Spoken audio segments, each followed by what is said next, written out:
Den her podcast, den hedder Sidste Omgang. Hvad tid er jeres udskænkning i hverdagen? Det er et sted der mellem 9:30 og 10 er det gennemsnitligt. Fordi vi ikke er et decideret værtshus, så går folk som regel videre. Så det er der, hvor de lige drikker ud. Det sker faktisk helt til sig selv. Så folk, når vi begynder at gøre rent, så bliver folk sådan, nå, men vi damper os af nu. Folk er så søde, de er så opmærksomme, og de ved jo godt, hvor hurtigt vi har rent. Og, så folk kan jo se, når så småt begynder at slukke lysene og så lidt omkring, så siger folk tak for i aften. Ellers så kan det være, fordi jeg ser meget bestemt ud.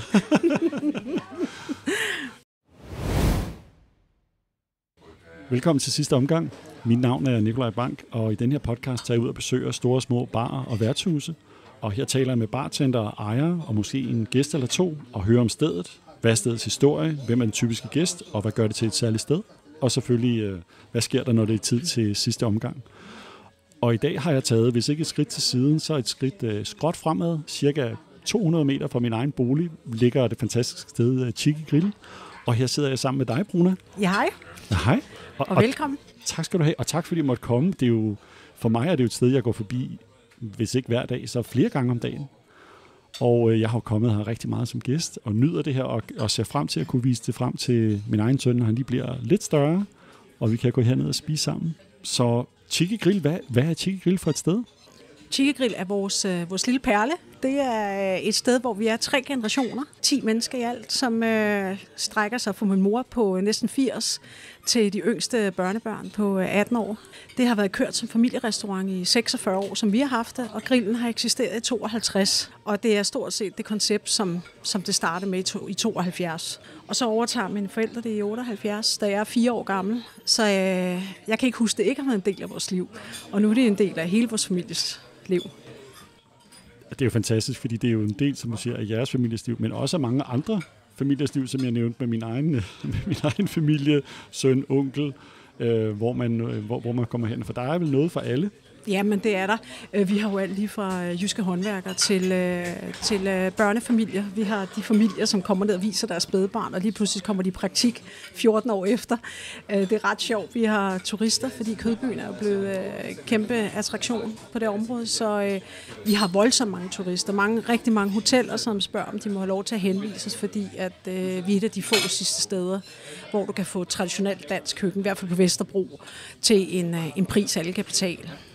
Så det er alt, der kommer. Ja. Og bare mens vi sidder her, eller hvis vi sidder her og kigger rundt, så ved siden af os, der sidder vi kan kalde ham turist, en person, der har kommet til København i 65, og som nu sidder her sammen med sin kone eller veninde. Vi har, som jeg sagde, håndværkerne ude foran, der bliver optaget, da jeg kom ind.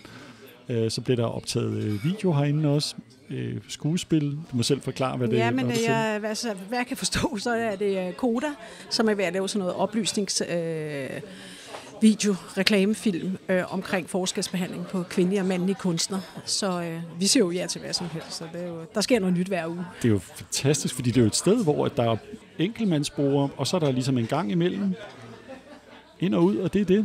Hvordan får I plads og tid og overskud til at lave alle de ting på det her sted? Altså, vi har jo brede skuldre, ikke? Vi synes jo, det er ret sjovt, at folk de har fået øje på vores lille perle. Det har de jo haft i alle årene, ikke? Vi kan godt mærke, at det tager meget, meget, meget til nu. Vi kan godt se det sådan, at vi hører ord som ikonisk og legendarisk. For os er det jo bare vores liv. Men vi kan godt se, at vi skiller os ud nu for alt det. Og så er det jo bare, er der et eller andet specielt ved, at min mor stadigvæk står foran. Og når man kommer ned, så møder du familie. Og det er jo lidt ligesom sådan en lille italiensk restaurant i Rom, hvor du kommer ned til mamma og papa, ikke? Det er bare også på Vesterbro. Jeg vil gerne gå med på ikonisk holdet i hvert fald. Ja, men det er også skønt. Ja. Så du fortalte lidt om gæsterne før, turister og lokale. Hvordan ser en typisk dag ud? Jamen, det er så lidt specielt sted, fordi når jeg sidder til bryllup i Skagen, og folk spørger, hvad er det for et sted, I har, og de hører, det hedder Chicky Grill, så tror de, det er en grillbar, hvor du sidder op ved disken, og så skal prøve at forklare, hvad det er, så det er rigtig, rigtig svært for os også. Fordi i formiddagstimerne bliver det sådan lidt en kaffebar. Folk kommer ind og spiser frokost, og rigtig mange turister om sommeren er jo nede i det her område. Så bevæger os vi hen om eftermiddagen, hvor at det er folk, der sidder for en øl om sommeren og sidder og slapper af. Og så efter 5:00, så bryder helvede løs, og så er det alt, hvad hjertet kan begære af alle mulige. Og så bliver det sådan Jamen, vi er nok ikke en restaurant, vi er nok et spisested, et folkekøkken. Og så bliver det, og så hen ad aften, så bliver det igen, at folk kan sidde om torsdag fredag, er det lidt fredagsbar til sidst, og folk kan sidde og rafle lidt, og så bliver det sådan et værtshusstemning, ikke? Så det er sådan svært lige at definere, hvad chic egentlig er for et sted. Det var så sjovt, for da jeg skrev til dig, så udover at du svarede meget hurtigt tilbage, og du var på med det samme, så siger du, kan vi gøre det på det her tidspunkt? Kan vi gøre det, du ved, inden klokken 5 fredag? Og jeg kan jo godt se allerede nu, at der er ikke plads til, at der er flere, der kan komme ind. Men jeg ved, der kommer mennesker ind lige om lidt, ikke? Ja. Og så vi mødtes her klokken 3 en fredag eftermiddag, og der er jo fyldt allerede nu. Hvordan går det så om 3 timer? Jeg kan slet ikke forestille mig, at der kan være flere mennesker. Der kan du slet ikke. Der er alle pladser taget, og folk står gerne i timer og venter på for et bord. Og om sommeren er det kø ud af døren, og der er det fra klokken 5 af, til vi lukker 8:30 for køkkenet. Så det er noget med at holde tungen lige i munden. Og så, som jeg siger til de unge mennesker, der står i baren, start med at kigge på den første kunde, og ikke på den sidste, for det er ligesom sådan en kø, der bare aldrig stopper.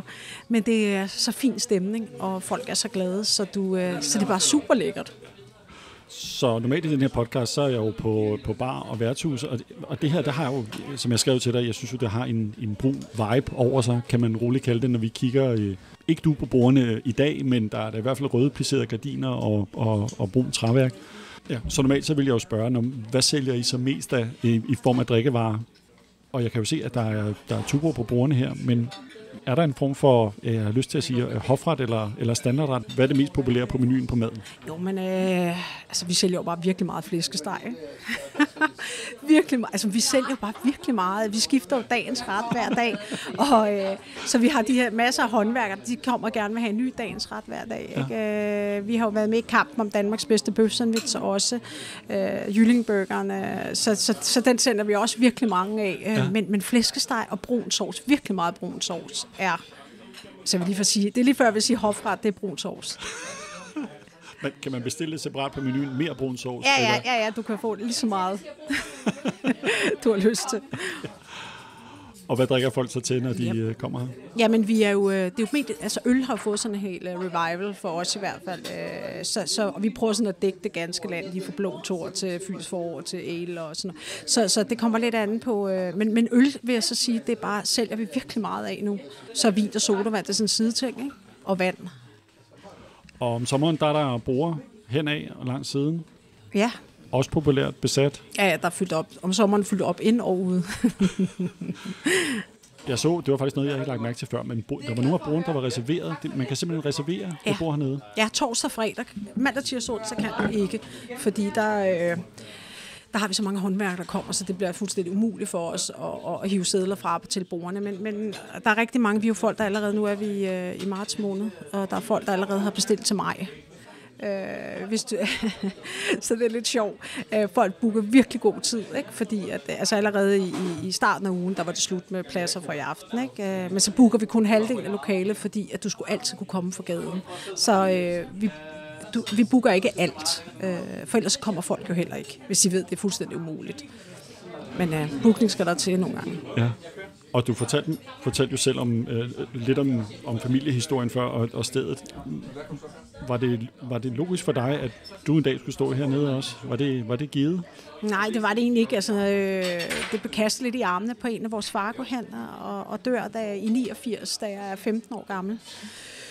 Bliver kørt ned herude foran og går bort. Så stod min mor lige pludselig med forretning og hus og teenagebørn. Og min bror, han er næsten færdiguddannet og er herinde i nogle år. Og så da jeg er de der 21, så kommer han faktisk og spørger, om jeg har lyst til at bare lige være lidt inde ved den gamle. Og så sagde jeg jo.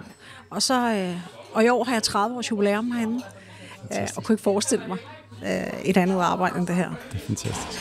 Så det er på den måde, at jeg lander her. Og du fortalte, at de 3 generationer, der arbejder her, jeg mener, jeg så et opslag om, at der er allerede kommet en 4. generation. Ja. Der blev taget et billede herinde, så ud som om det var herinde. Ja. Vi har fået en lille Nova, som er 2 år nu. Og hun skal da sikkert i praktik herinde om 10-12 år, det skal hun da. Hun har allerede fået sin første Chiki-t-shirt i ministørrelse. Det er fantastisk. Ja, det er så fint. Og du nævnte jo selv lidt i kort, inden vi gik i gang med at optage, at det her det er en af de sidste af den her slags steder på Vesterbro.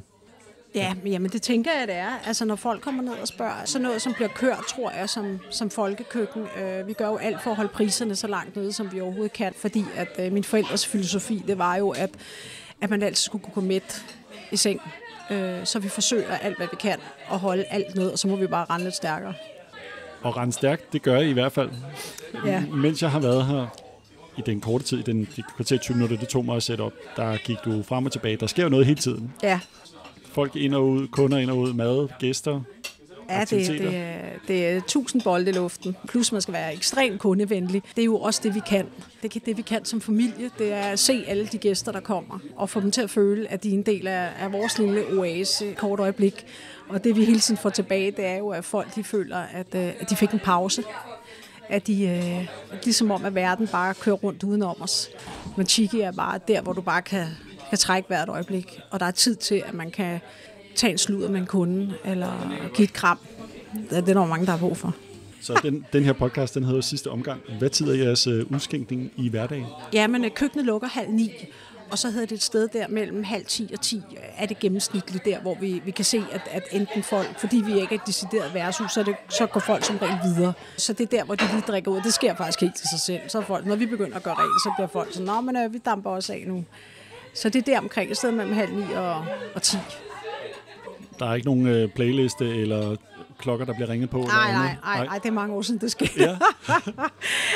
Ja. Folk er så søde, de er så opmærksomme, og de ved jo godt, hvor hurtigt vi har rendt. Og, så folk kan jo se, når så småt begynder at slukke lysene og sådan lidt omkring, så siger folk tak for i aften. Fantastisk. Det var første gang, jeg havde hørt det. Er det det? Ja. Ellers så kan det være, fordi jeg ser meget bestemt ud. Slukker alt lyset og siger, så er det tid til. Så er det ud. Nu bliver der taget billeder, hvis du vil. Så hvad vil du sige til en gæst, der overvejer at komme herned på Chiki Grill? Hvorfor skulle de stoppe forbi? Altså, jeg vil jo sige, det er fordi, at man godt kunne tænke sig at få en bid af vores lille familie.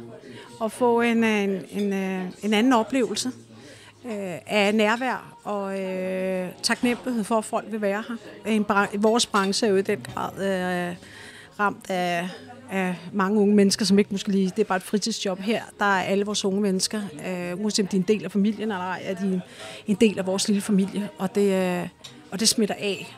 Så hvis man gerne vil ses og have en anderledes oplevelse, og ende med der er jo mange, hvor lige pludselig sidder 2 amerikanere ved et bord, og så lige pludselig mangler der 2 pladser, så sætter der 2 jyske håndværkere, og lige pludselig så mødes verdener. Og det er det, vi kan. Her, der inviterer det til, at man har en eller anden form for fællesskab. Og det er ret cool, faktisk. Og nu lægger jeg mærke til, at I har både unge og gamle gæster. Hvad tror du, det er, der sker i det her år, der gør, at generationerne mødes på tværs? Og hvorfor mødes de så på Chiki? Jamen, altså, jeg kan jo kun se, at så tror jeg, at det danske køkken er langsomt vendt tilbage. Virkelig mange unge mennesker er begyndt at spise virkelig meget brun sovs. Og jeg tror, at det der med, at nu er jeg selv 50 år, og vores generation har måske været meget pasta og club sandwich, så mange af de unge mennesker kender faktisk ikke til det danske køkken, heller ikke vores unge ansatte. Så første gang de kommer her, så er det der, de får kendskab. Og brun sovs og kartofler, det kan noget. Det kan noget ved os alle sammen. De bliver hele tiden en lille smule lykkeligere. Og så ser vi, at unge mennesker bliver ret interesseret i hinandens generationer. Der er noget mere omsorg, ser jeg, også imellem. Noget, som måske har været væk et stykke tid. Jeg ved ikke, hvad der sker i verden og corona, eller hvad det er, der gør, at der er noget mere interesse i hinandens liv på tværs af generationer. Og det kan vi jo kun gøre glade for. Så Bruna, er der noget andet, du vil fortælle lytterne omkring Chiki? Er der noget spændende på vej? Altså, der sker jo altid noget her på Lille Chiki. Altså, vi er faktisk i gang med i øjeblikket at undersøge muligheden for, at der bliver lavet en dokumentar omkring Chiki. Og har faktisk, der bliver sendt noget ud i øjeblikket til nogle produktionsselskaber. Så det er faktisk vores lille drøm, det er, at hele Danmark kan få lov til at vide, at der er et sted, hvor det ikke handler om profit, men hvor det handler om kærlighed til familie og god mad. Gaven ved at kunne arbejde sammen, altså familie imellem, og at god mad og en kold bajer, at det er noget, verden skal vide, eller i hvert fald lille Danmark, at vi er her. Og det tænker vi, det kunne være rart for corona og krig, og en lille pause, noget rart og dejligt. Så det er det, vi ligesom forsøger at se, om vi kan få stablet på benene. Det bliver spændende. Og er der en arbejdstitel på dokumentaren? Hvad den skulle hedde? Eller? Ja. Det kunne jo hedde Kærlighed, familie god og en kold bajer. Ja, men vi har faktisk et skilt op bag baren, hvor der står Kærlighed, familie og en kold bajer. Det er sådan lidt det, vi er. Ja. Altså, jeg synes jo, jeg har fortalt lidt om vigtigheden omkring familie. Ja. Det er jo det, som vi synes er den største gave. Det er at få lov til at arbejde sammen. Og synes, det er lidt skægt. Og i dag kan du se, der er min datter og min niece på arbejde. Ikke? Hvad betyder familie for dig? Jamen, familie betyder vel alt. Især her, hvor at vi løfter et fælles projekt. Og det er Chicky Grill. Jeg synes, det er helt vildt interessant at arbejde med mine egne børn. Og med min brors børn. Og med min mor. Vigtigst af alt. Det er ret interessant at se, hvordan man... Det mest spurgte spørgsmål, det er, kan I virkelig holde ud og være sammen? Og vores svar er, og det er uanset hvem du spørger af de 10, der er, det er, at vi favner vores forskellige alder og vores forskellige, hvad vi byder ind hver især. Jeg kan se det med de unge mennesker, de vil gerne have drinkkort. Skal vi ikke have drinkkort, Bruna? Altså, jeg vil så lav drinkkort. Og min mor, hun er stadigvæk the boss, og hun sidder lidt der. Hun arbejder jo stadigvæk, hun er næsten 80, hun arbejder jo stadigvæk 2-3 dage om ugen, ikke? Og så kommer hun ind der, og det er super hyggeligt. Så det her med, og det er noget, vi alle sammen godt kunne lære af, det er, hvor vigtigt at vores familie er. Så når alt andet det bare er crap, så er der dem tilbage. Og det håber jeg, at vi kan give videre til vores generationer i hvert fald. Tusind tak, fordi jeg måtte komme forbi i dag, Bruna, her på Chicky Grill. Selv tak. Det har været en fornøjelse at tale med dig og opleve det virvar, og jeg vil ikke sige rang af mennesker, men det høje aktivitetsniveau, der har været. Ja, det er dejligt. Ja, det er, altså, og for dig er det bare en helt almindelig dag på kontoret. Ja, der er endda stille nu. Så tusind tak, fordi jeg måtte komme forbi og tale med dig om dit sted, eller jeres sted, familiens sted, Chicky Grill her på Vesterbro. Ikonisk, easy for mig at sige. Fornøjelse at høre om stedets historie og vigtigheden af familie for jer. Og selvfølgelig at høre om, hvordan det er, når det er sidste omgang, som lyder som om, at det er noget, man bare selv finder ud af som gæst. Det sker bare. Det sker bare. Så jamen, tak for tak for besøget. Tak skal du have.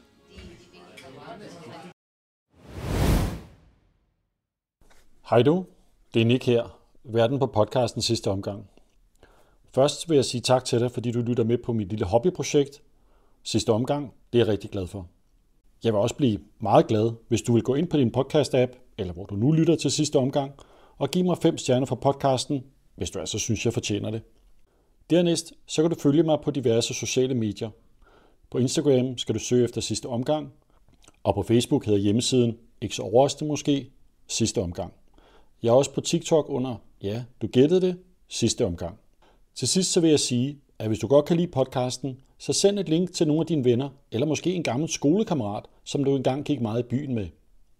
Jo flere, der lytter til podcasten, jo bedre mulighed har jeg for at udvikle programmet og finde på nye og gamle værtshuse og barer, fyldt med originale historier og spændende personer. Det var alt for denne gang. Vi høres ved, når det er tid til sidste omgang.